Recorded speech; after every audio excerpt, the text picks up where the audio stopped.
Bendiciones. Sean todos bienvenidos una vez más a nuestro culto virtual de este domingo 7 de junio del año 2020. Continuamos teniendo estas series de sermones de manera virtual debido a la contingencia ocasionada por el COVID-19 en este año. La mayoría no nos han permitido reunirnos físicamente, pero esperamos que ya pronto podamos hacerlo y en cuanto se nos dé semáforo verde, les estaremos comunicando para que nos podamos reunir una vez más aquí en la iglesia. Mientras tanto, en este mes de junio de este año 2020 vamos a dar inicio a una nueva serie de mensajes que tienen por título Como Él anduvo. Y este título surge de un versículo que nosotros podemos encontrar en la primera epístola del apóstol San Juan, capítulo 2, versículo 6, y ahí podemos leer lo siguiente: el que dice que permanece en él debe andar como él anduvo. De hecho, es un versículo bastante corto, pero en el contexto de este pasaje, el apóstol hace una comparación entre los creyentes verdaderos y los que solamente aparentan ser cristianos. Y de una manera bastante simple, pero al mismo tiempo efectiva, él argumenta que aquellos que realmente son hijos de Dios se esfuerzan por tener una vida como la del Hijo de Dios aquí en la tierra. En otras palabras, aquellos que usan el nombre de cristianos deben tener vidas que se identifiquen y que se parezcan a Cristo. Ahora bien, este texto de Primera de Juan, capítulo 2, versículo 6, no es como tal el texto que vamos a utilizar en esta mañana durante la predicación. Sin embargo, sí es importante mencionar de dónde surge el nombre de esta serie de sermones, Como Él anduvo. Luego entonces, si nosotros decimos que somos cristianos, debemos realmente trabajar por tener una vida que refleje a Cristo.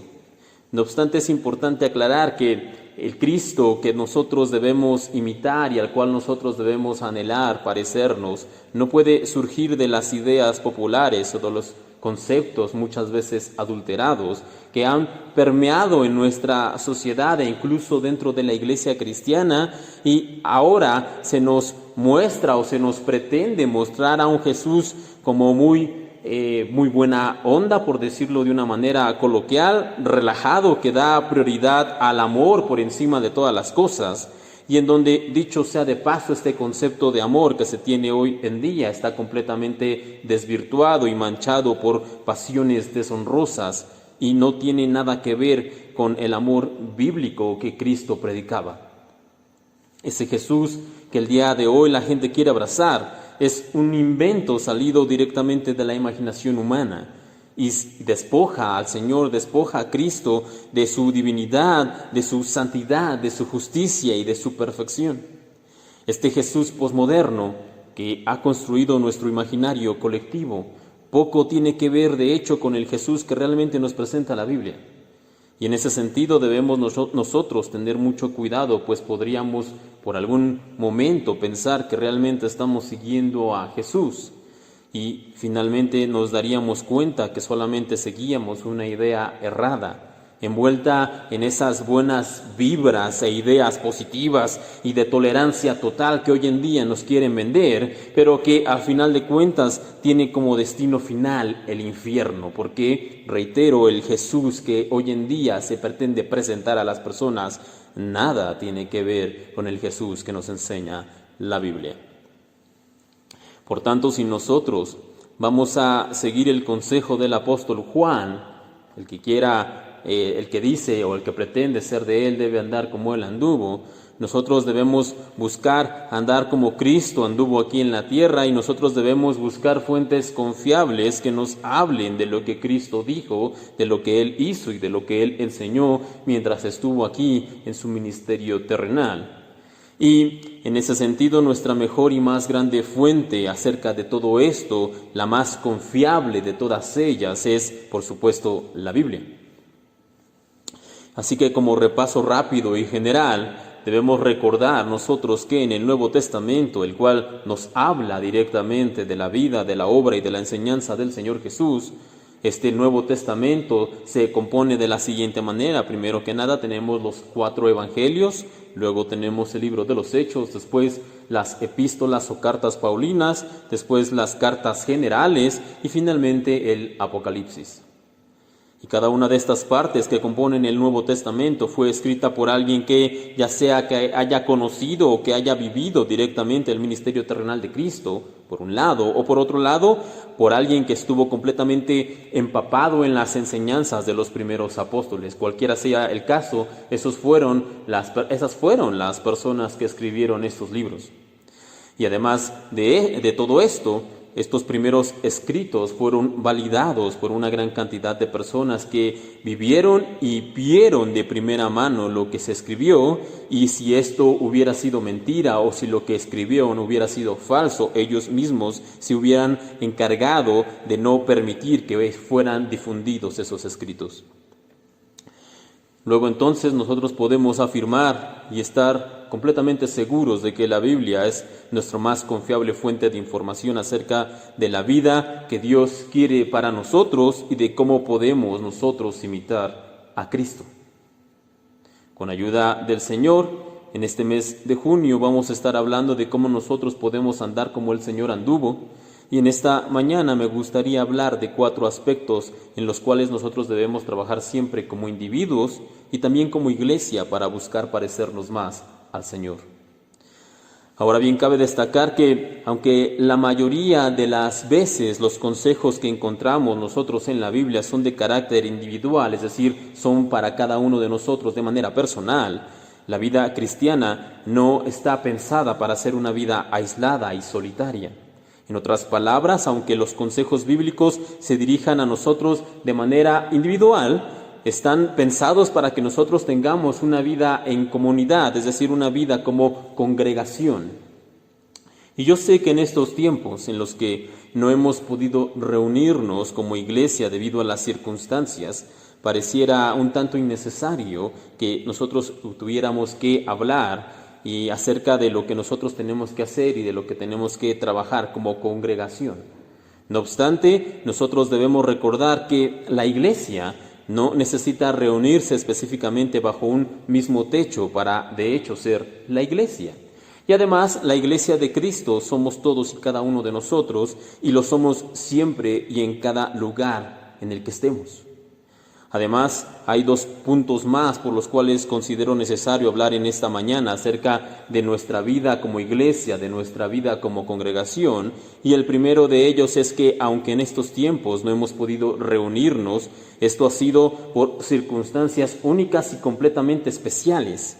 Y aunque es seguro que muchas cosas en la vida van a cambiar, y de hecho ya están cambiando en estos tiempos de pandemia, en estos tiempos completamente especiales, una de las cosas en las cuales nosotros debemos mantenernos constantes es nuestra asistencia a la iglesia, y en cuanto nos permitan poder hacerlo, nosotros debemos regresar con gozo y alegría a la casa del Señor. Debemos regresar pronto a esa actividad esencial para la vida de un cristiano. Por un lado eso. Y por otro lado también quiero hablar acerca de nuestra vida como iglesia, de nuestra vida como cristianos en una congregación, para que nosotros recordemos y, de ser posible, realmente anhelemos ese tiempo dominical en el cual nosotros cada semana, domingo a domingo, podíamos venir y reunirnos y estar juntos y alabar al Señor y escuchar acerca de su palabra, algo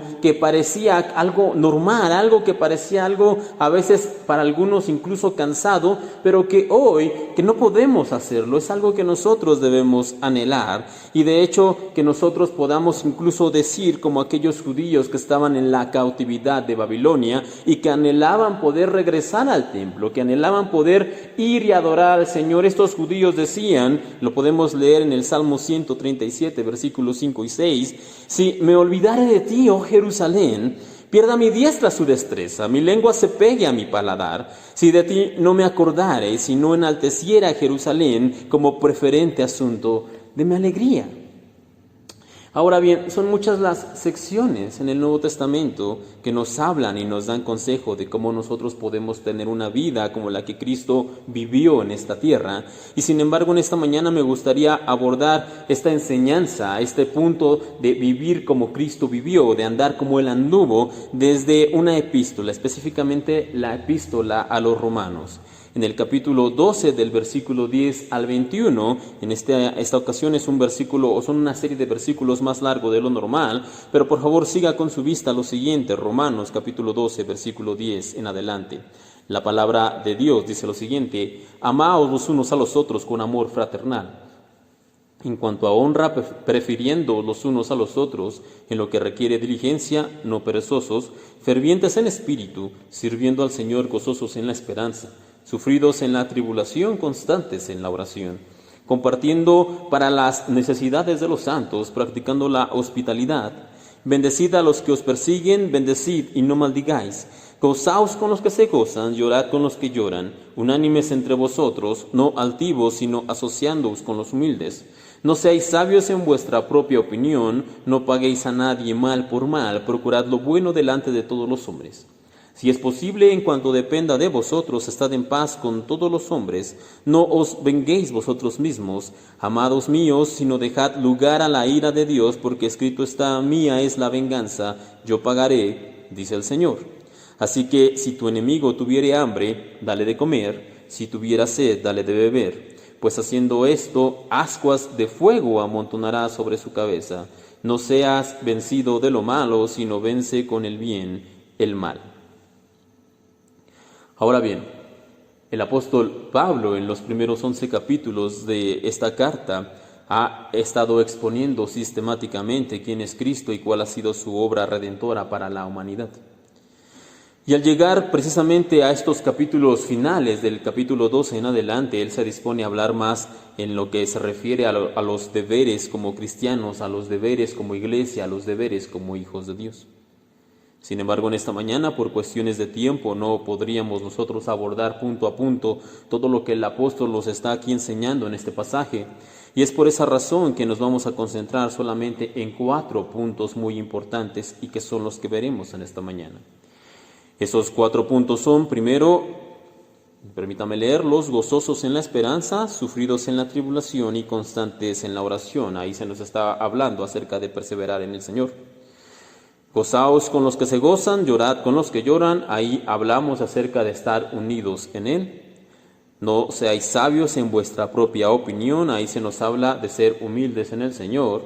Y no seáis vencidos de lo malo, sino vence con el bien del mal. Ahí se nos habla de estar dependiendo siempre de Él. Así que, dicho lo dicho, en esta mañana pasemos precisamente a este primer punto, que es perseverar en Él. En Romanos capítulo 12, versículo 12, que ya lo leíamos, pero permítame leerlo una vez más, podemos leer lo siguiente: alégrense por la esperanza segura que tenemos, tengan paciencia en las dificultades y sigan orando.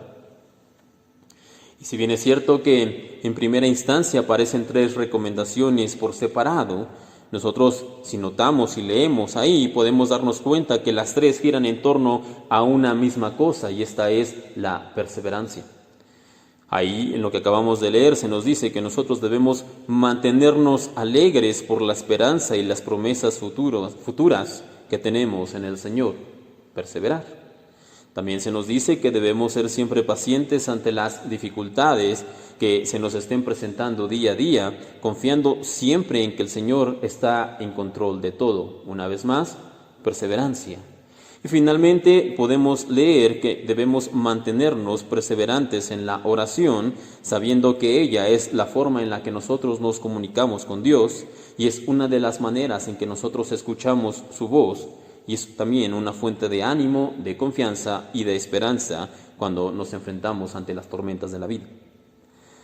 Así que, en otras palabras, la vida de un creyente, la vida de los cristianos, es una vida de perseverancia, y en consecuencia a esto, la iglesia, que es la unión de los creyentes como un cuerpo, también debe ser la iglesia debe ser constante, la iglesia debe ser perseverante aún en las peores circunstancias.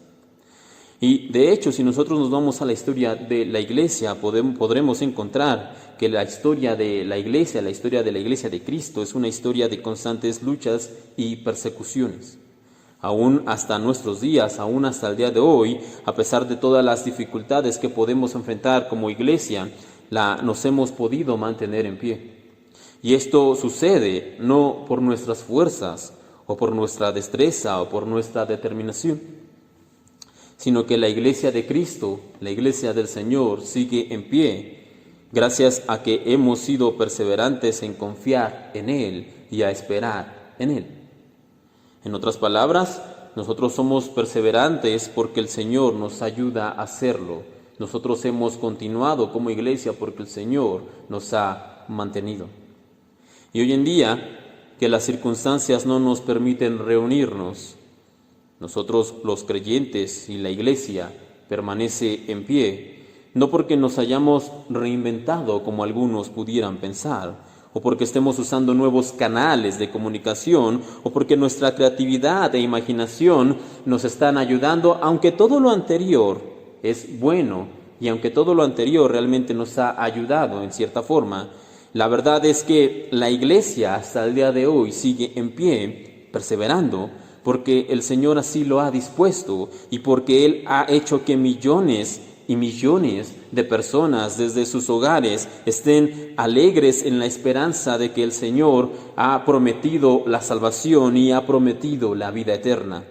Ha hecho el Señor que millones y millones de personas sean pacientes aún en medio de las peores tormentas, aún que han tenido muchos que perder sus trabajos, aún cuando muchos otros han estado enfermos e incluso cuando muchos han tenido que enfrentarse a la misma muerte. La iglesia de Cristo sigue en pie porque Él ha permitido que millones de personas sigan orando y sigan orando constantemente, pidiendo por la salud de las naciones, pidiendo por los líderes, pidiendo por los médicos y las enfermeras, orando por sus hermanos, los cuales no han podido ver ya por algunos meses, orando para que la voluntad de Dios se cumpla en este tiempo. Así que cada creyente de forma individual, desde sus hogares, conformando así la iglesia de Cristo, nosotros hemos podido mantenernos en este tiempo gracias a que el Señor nos ha mantenido en pie. Él nos ha hecho en este tiempo pacientes ante las dificultades. Él nos ha dado esperanza en sus promesas y Él nos ha dado también la oportunidad de continuar orando constantemente para poder recibir su luz, para poder recibir su ánimo y para poder ser fortalecidos en Él. Tal como dijera hace poco un predicador, en estos tiempos de pandemia, mientras el mundo canta resistiré, los hijos de Dios cantamos, Él me sostendrá. Ahora bien, el segundo punto que quisiera que veamos en esta mañana, lo vamos a encontrar en la carta de Romanos, ahí mismo, versículo 15 del capítulo 12, y podemos leer lo siguiente: alégrense con los que están alegres y lloren con los que lloran. Y cuando leemos esto, nosotros podríamos pensar que el Señor nos está invitando a ser empáticos con la gente. Y la palabra empatía se define como el sentimiento o la capacidad de identificarse con alguien y compartir sus sentimientos. No obstante, la recomendación del Señor va más allá de la empatía. Él no solo quiere que nosotros nos identifiquemos con el que sufre o que nos sintamos bien con los que están alegres. Escuche una vez más, ponga atención. Romanos 12, 15 dice de esta manera: alégrense con los que están alegres y lloren con los que lloran. Esto es una acción activa.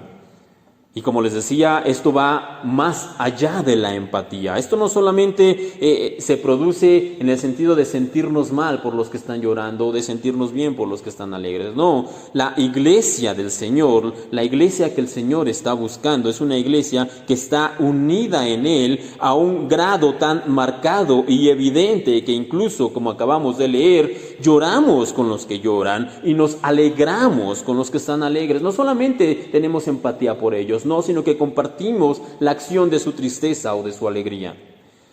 Lamentablemente, hoy en día, Una de las características más negativas que se presentan dentro de las iglesias es la división. Muchas veces estas divisiones ocurren por asuntos casi sin importancia y se van formando nuevos grupos que presumen a veces de revelaciones frescas. Y dentro del cuerpo cristiano, dentro del cuerpo evangélico, nosotros podríamos decir que hay divisiones, hay subdivisiones e incluso hay subdivisiones. Y sin embargo, el Señor nunca quiso que esto fuera de esta manera. De hecho, lo que Él dijo fue lo siguiente, en el Evangelio según San Juan, capítulo 13, versículo 35, nosotros podemos leer: en esto conocerán todos que sois mis discípulos, si tuviereis amor los unos por los otros. La falta de unidad no produce en nosotros amor, sino que muchas veces sucede todo lo contrario.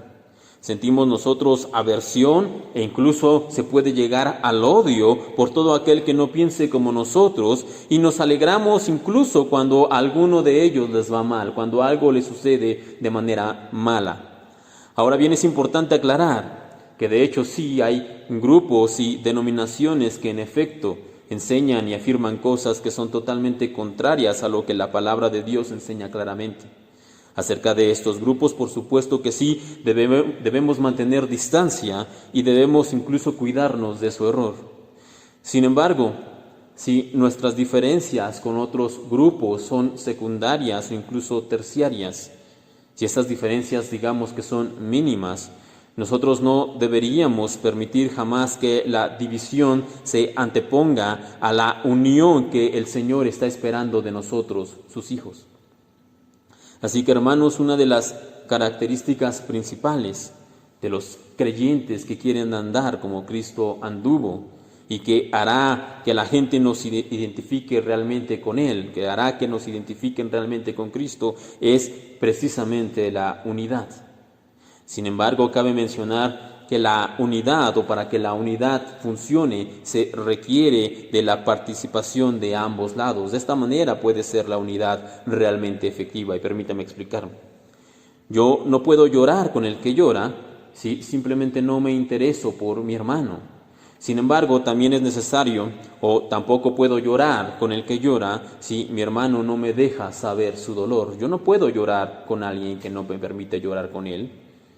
Y aunque muchas veces a muchos de nosotros nos cuesta trabajo abrirnos y poder compartir nuestros sentimientos con otros, nosotros podríamos encontrar a alguien que nos ayude en los momentos de dificultad, y también podemos encontrar personas con las cuales nosotros podamos compartir siempre nuestra alegría, y siempre esto va a ser una bendición, tanto poder compartir la alegría como poder compartir los momentos difíciles. Y aclaro, esto no significa para nada que nosotros debamos abrir nuestros sentimientos con todos, pues debemos sí ser sensatos, ser sabios y discernir con ayuda del Señor quién puede ser un amigo o quién puede ser una amiga de confianza para estas situaciones. Así que, como les decía hace un momento atrás, es cierto que la vida cristiana, la vida en el Señor, se nos habla y se nos enseña que Él nos transforma de manera personal, eso es real, pero también es verdad que la vida cristiana es una vida en comunidad, en donde se espera que nosotros podamos convivir y estar unidos con otros creyentes. Así que, por último, en esta segunda parte, en este segundo punto, cabe decir que la unidad no significa que no vamos a tener ningún conflicto o que no vamos a tener diferencias. De hecho, la iglesia primitiva, que fue una iglesia muy unida en su principio, también tuvo ocasionalmente problemas, también tuvieron algunos conflictos entre ellos. Sin embargo, no existe ningún problema, no hay ninguna diferencia que no pueda ser arreglada, que no pueda ser resuelta si la llevamos realmente con humildad a los pies de Cristo. Y ahora que hemos mencionado la humildad, es precisamente el tercer punto que vamos a revisar en esta mañana. Continuando con la lectura del pasaje que ya veíamos, Romanos capítulo 12, versículo 16, leemos lo siguiente: y no piensen que lo saben todo. Y es interesante considerar que el Señor Jesús, como Dios, lo sabía todo, y sin embargo, cuando nosotros o cualquier persona en general piensa en Él, nadie lo califica como un sabelotodo. De hecho, por lo contrario, una de las características más destacadas del Señor Jesús es precisamente la humildad. Y si Cristo, que lo sabía todo en su posición como Dios, pudo mantenerse humilde y accesible a las personas, ¿por qué habría algún creyente que permitiera que el orgullo llene su corazón y de esta manera pueda llegar a pensar que lo sabe todo e incluso considere estar por encima de las demás personas? ¿Cómo podríamos justificar que alguno de nosotros tuviera esa actitud? Si, como les decía, el mismo Señor Jesús fue humilde en todo sentido. Tristemente, no es extraño encontrarnos con creyentes que han prácticamente desechado la palabra humildad de su vocabulario, considerando a todos los demás creyentes como inferiores y que piensa también que su palabra y su razonamiento es infalible e inerrante. A tales personas nosotros bien podríamos recordarle lo que también escribió el apóstol Pablo en otra de sus cartas. Esta es la epístola a los Filipenses, capítulo 2, versículo 3, y ahí podemos leer esto: no sean egoístas, no traten de impresionar a nadie, sean humildes, es decir, considerando a los demás como mejores que ustedes. Cuánta humildad muchas veces nos hace falta a nosotros los creyentes, no solamente para parecernos más al Señor Jesús, sino también para andar como Él anduvo y también para que podamos nosotros abrir puertas al diálogo y de esta manera poder compartir el Evangelio con otras personas. Lamentablemente muchos cristianos, en nuestro afán de no contaminarnos con el mundo, lo cual es correcto, pero muchas veces en ese afán perdemos de vista la posibilidad de relacionarnos con otros y eso contribuye a presentar una imagen de orgullo y de superioridad ante los demás. Y aunque pudiera ser solamente una percepción de las demás personas, en muchas ocasiones termina convirtiéndose en una realidad y podemos llegar, sí, a sentirnos mejores o incluso superiores que aquellos que continúan perdidos en sus pecados, por decirlo de una manera muy cristiana, por decirlo de una forma muy espiritual, y de a poco nos convertimos o nos vamos convirtiendo en ese fariseo que contara el Señor en su parábola, que va confiando en su propia justicia y que incluso llega a desestimar a su hermano tachándolo de lo peor.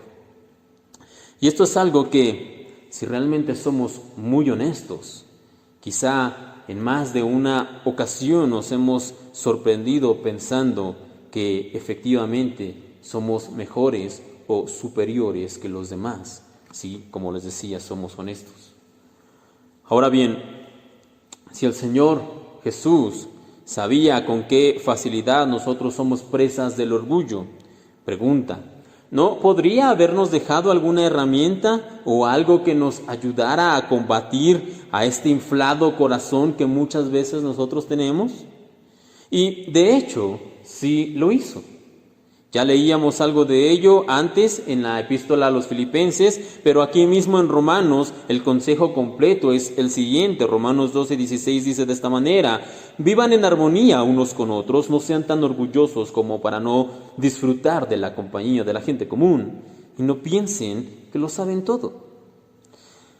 Y es que, hermanos, la humildad o el hecho de ser humildes no es un concepto que se aprenda en el diccionario y que entonces ya vamos a ser o vamos a estar viviendo humildes porque ya lo sabemos, porque ya lo conocemos. No, la humildad no es un concepto.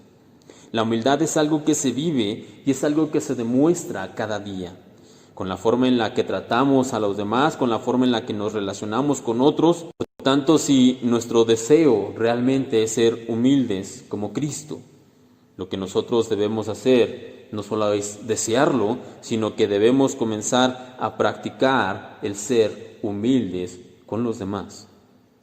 Y hoy en día con la revolución de las redes sociales y la posibilidad de compartir y llegar a millones de ojos, hay muchas personas que están haciendo buenas obras y que están teniendo grandes gestos de generosidad, y sin embargo, si usted realmente quiere saber si alguien es humilde, o mejor aún, si usted quiere saber si usted es humilde, debe preguntarse: ¿haría yo esto? ¿Ayudaría yo a esta persona? ¿Sería bueno con estas personas, aun si nadie me estuviera viendo? ¿Cree usted que todas esas personas que hacen esas buenas obras lo harían si nadie les estuviera grabando? Si no les estuvieran asegurando miles o millones de likes. Y pregunta una vez más: ¿usted lo haría? No obstante, si lo decimos de esta manera, pudiera parecer que el hecho de poder ser humildes, el hecho de poder realmente tener una vida de humildad y poder estimar a los demás como superiores a nosotros mismos, es algo que nosotros podemos lograr con nuestra propia fuerza y por nuestro propio medio de fuerza de voluntad. Sin embargo, eso realmente no es posible. Si bien es cierto que existen personas que pueden ser propensas a la humildad por naturaleza, o que no buscan todo el tiempo el reconocimiento de los demás, la verdad es que la inmensa mayoría de nosotros sí queremos los aplausos y el reconocimiento de las personas, e incluso algunos realmente viven solamente para ello. Por tanto, y aunque en este punto la solución pudiera parecer bastante obvia, la única manera de tener realmente una vida humilde como el Señor lo quiere es precisamente con la ayuda de Dios. No obstante, no piense que se trata solamente de hacer una oración, que nosotros vamos a ir y vamos a pedir por humildad y de esa manera nosotros vamos a ser humildes al día siguiente. No, las cosas no suceden de esa manera. Si nosotros queremos realmente aprender a ser humildes, tal y como el Señor Jesús fue humilde, si nosotros queremos andar como Él anduvo, nosotros debemos transitar la senda que Él anduvo precisamente, y en ella se nos dice que Él no se aferró a nada, que Él se despojó a sí mismo y que Él fue obediente incluso hasta la muerte. Así que, como puede darse cuenta, la humildad verdadera que el Señor espera de nosotros es algo que no solamente se habla o que solamente se entiende o que solamente se comprende, no, sino que es algo que se practica. Y no solamente esto, sino que es algo que podemos vivir realmente cuando nosotros le pedimos al Señor su ayuda, cuando nosotros reconocemos que para poder lograr una vida de humildad dependemos completamente del Señor. Ahora bien, finalmente, como el último punto de esta mañana, que ya estábamos hablando precisamente de depender del Señor, este es el último punto: depender completamente del Señor. Y ahí en Romanos capítulo 12, versículo 21, como punto final, como último versículo, podemos leer esto: no dejen que el mal los venza, más bien venzan al mal haciendo el bien. Una vez más, una lectura rápida de este versículo final del capítulo 12 de Romanos podría darnos a pensar que hay buenas acciones que nosotros podemos hacer, con las cuales podemos agradar a Dios y ganar más su favor, y sin embargo debemos recordar lo que también escribió Pablo en esta misma carta de Romanos. Ahí en Romanos, pero en el capítulo 3, versículo 11 y versículo 12, nosotros leemos lo siguiente: no hay quien entienda, no hay quien busque a Dios. Todos se desviaron, a una se hicieron inútiles. No hay quien haga lo bueno, no hay ni siquiera uno.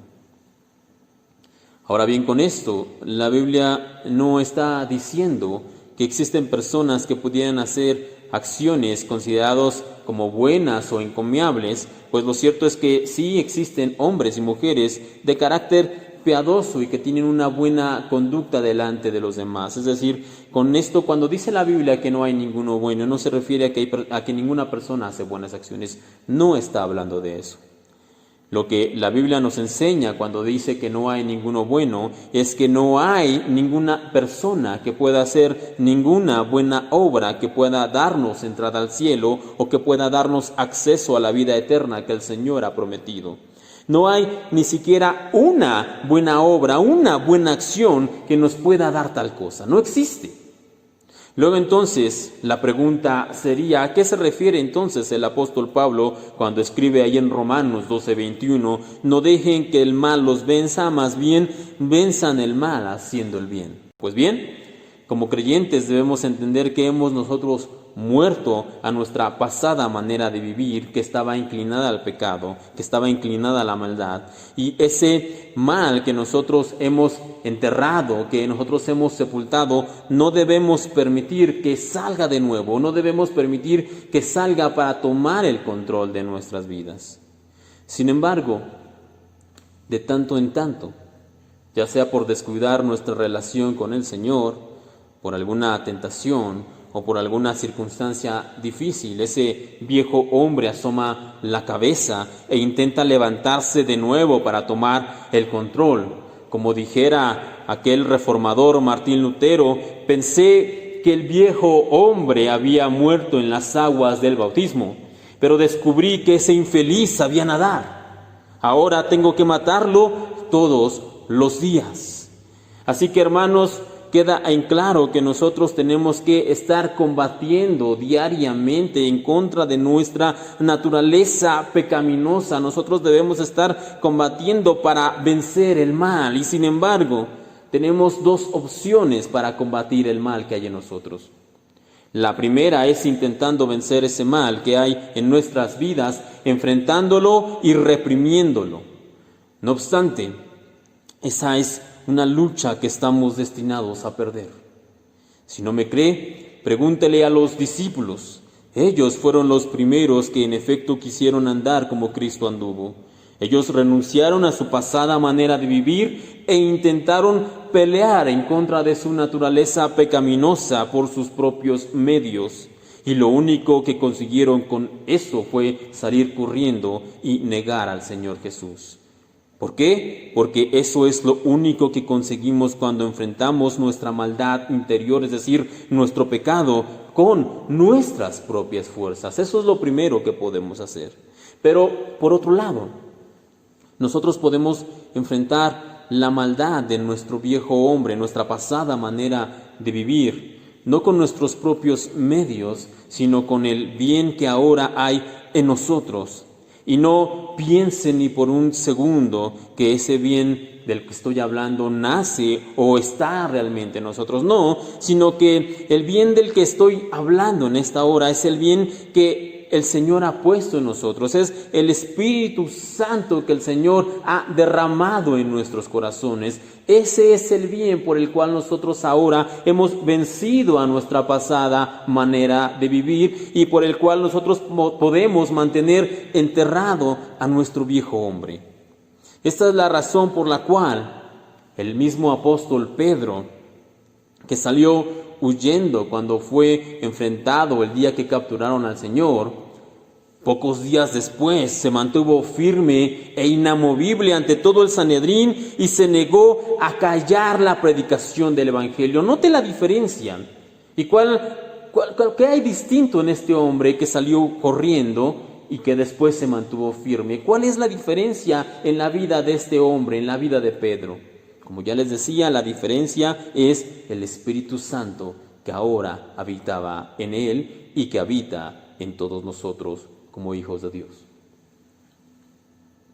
Así que para vencer el mal que hay en nosotros, como dice aquí Romanos 12:21, no podemos hacerlo por medio de nuestras fuerzas ni por medio de nuestra propia voluntad, sino que lo que debemos hacer es encomendarnos completamente en las manos del Señor y aceptar que dependemos de su Espíritu Santo en nosotros para poder vencer ese mal. En otras palabras, nosotros somos ayudados, enseñados y capacitados no solamente para vencer nuestro pecado, no, sino como veíamos en esta mañana, para poder perseverar en Él, para poder mantenernos unidos en Él, para poder mantenernos humildes en Él y para poder vencer la maldad que hay en nosotros, dependiendo completamente de Él, solo por medio del Espíritu Santo.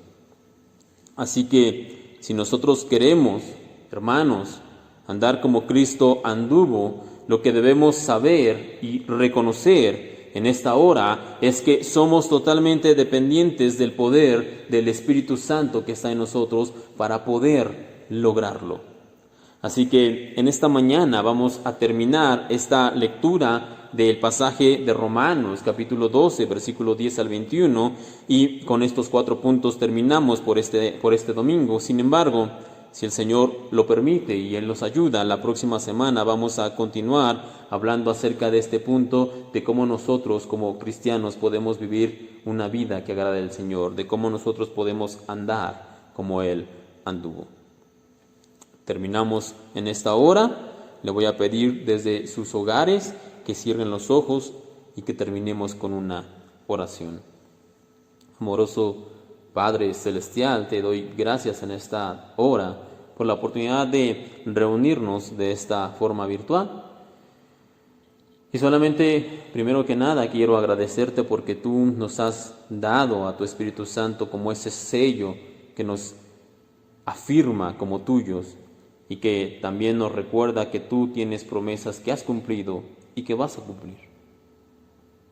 Y en esta hora, Señor, queremos pedirte nos sigas ayudando para tener una vida que te agrade, una vida como la que tú viviste, una vida como la que tú tuviste, Señor.